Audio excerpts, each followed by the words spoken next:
A few important things to note before we begin.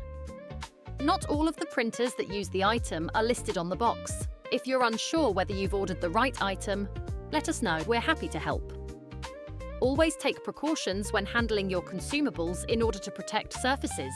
We'd recommend placing some newspaper down to prevent any damage. The appearance of the compatible products may vary. Your product may contain a small eraser. This can be used to clean the cartridge chip and remove any dust or debris.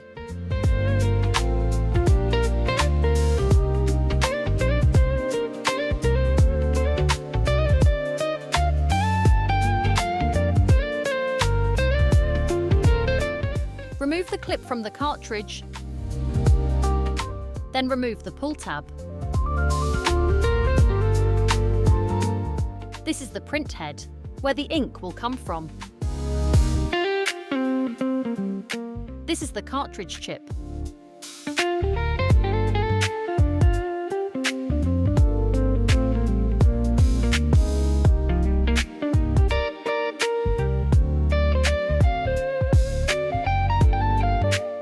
Remove the clip from the cartridge, then remove the pull tab. This is the print head, where the ink will come from. This is the cartridge chip.